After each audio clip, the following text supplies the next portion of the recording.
Ang mga bumalik galing sa pagkabihag kasama ni Ezra. Ikawalong kabanata. Sinabi ni Ezra, ito ang mga pinuno ng mga pamilya na sumama sa akin sa Jerusalem galing sa Babylonia noong panahon ng pagkahari ni Haring Artaxerxes. Si Gershom na galing sa pamilya ni Phinehas, si Daniel na galing sa pamilya ni Itamar, si Hatush na anak ni Shekania na galing sa pamilya ni David, si Zacarias at ang 150 lalaking kasama niya na galing sa pamilya ni Paros. Mayroong talaan ng mga ninuno nila. Si Eliehonai na anak ni Serahia at ang 200 lalaking kasama niya na galing sa pamilya ni Pahat-Moab. Si Shekania na anak ni Jahashel at ang 300 lalaking kasama niya na galing sa pamilya ni Zatu. Si Ebed na anak ni Jonathan at ang 50 lalaking kasama niya na galing sa pamilya ni Adi. Si Jeshaya na anak ni Atalia at ang 70 lalaking kasama niya na galing sa pamilya ni Elam. Si Zebadiah na anak ni Mikael at ang 80 lalaking kasama niya na galing sa pamilya ni Shephatiah. Si Obadias na anak ni Jehiel at ang 218 lalaking kasama niya na galing sa pamilya ni Joab. Si Shelomit na anak ni Josephiah at ang 160 lalaking kasama niya na galing sa pamilya ni Bani. Si Zacarias na anak ni Bebay at ang 28 lalaking kasama niya na galing sa pamilya ni Bebay. Si Johanan na anak ni Hakatan at ang 110 lalaking kasama niya na galing sa pamilya ni Asgad. Si Eliphelet, si Jewel at si Shemaya at ang 60 lalaking kasama nila na galing sa pamilya ni Adonikam.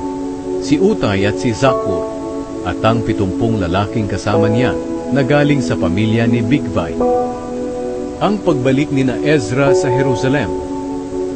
Tinipon ko ang sasama sa akin sa Jerusalem, doon sa ilog na dumadaloy papunta sa lugar ng Ahava.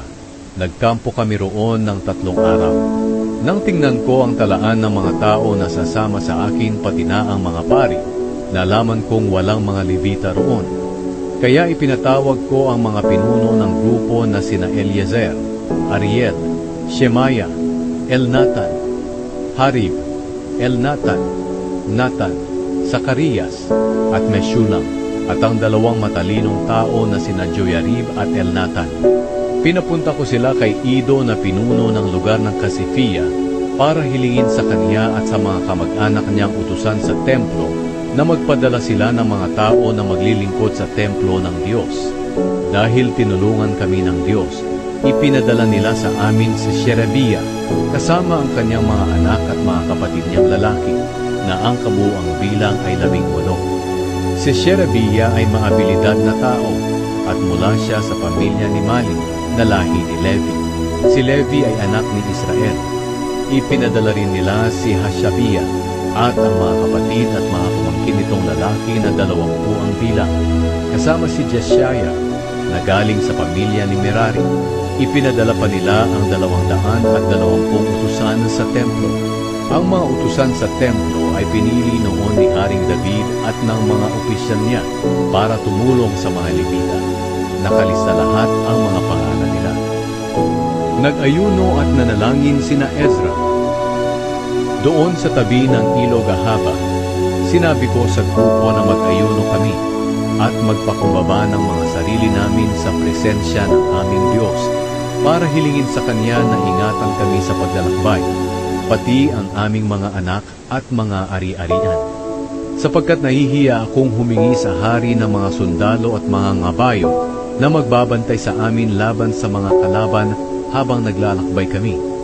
Dahil sinabi na namin sa hari na tinutulungan ng aming Diyos ang lahat ng nagtitiwala sa Kanya. Pero galit na galit siya sa mga nagtatakwil sa Kanya. Kaya nag-ayuno at nanalangin kami sa aming Diyos na ingatan niya kami at tinugon niya ang dalangin namin. Ang mga handog para sa templo. Pumili ako ng 12 tao mula sa mga namumunong pari, hindi kabilang sina Sherebiah, Hashabiah, at ang 10 sa kamag-anak nila.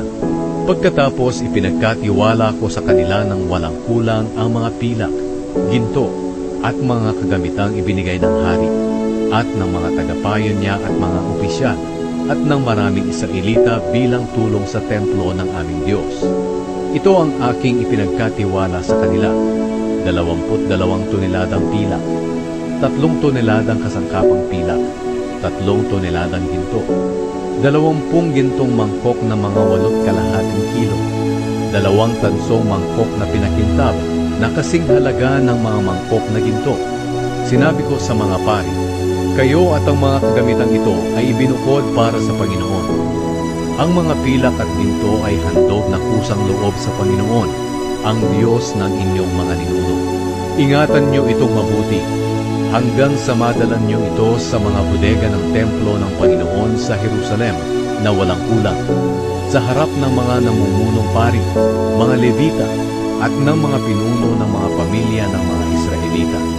Kaya kinuha ng mga pari at ng mga Levita ang mga pila, ginto, at mga kagamitan na walang kulang para dalhin sa templo ng aming Diyos sa Jerusalem. Ang pagbalik sa Jerusalem. Umalis kami sa Ilog Ahaba at naglakbay papuntang Jerusalem ng 12 araw ng unang buwan. Tinulungan kami ng aming Diyos at iningatan kami sa mga kalaban at tulisan habang naglalakbay kami. Pagdating namin sa Jerusalem, nagpahinga muna kami ng 3 araw.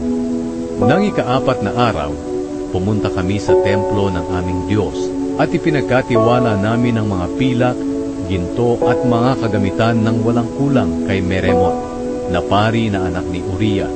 Kasama niya si Eleazar na anak ni Phinehas at ang 2 Levita na sina Jozabad na anak ni Jeshua at Noadia na anak ni Binwi.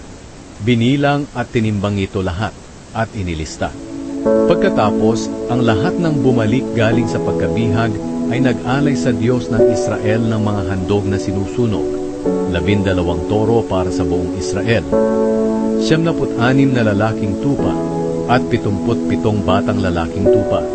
Nag-alay din sila ng 12 lalaking kambing, bilang handog sa paglilinis.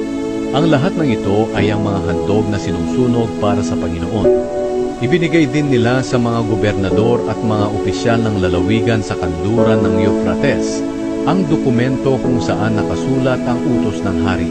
At ang mga pinunong ito ay tumulong sa mga mamamayan ng Israel at sa templo ng Diyos.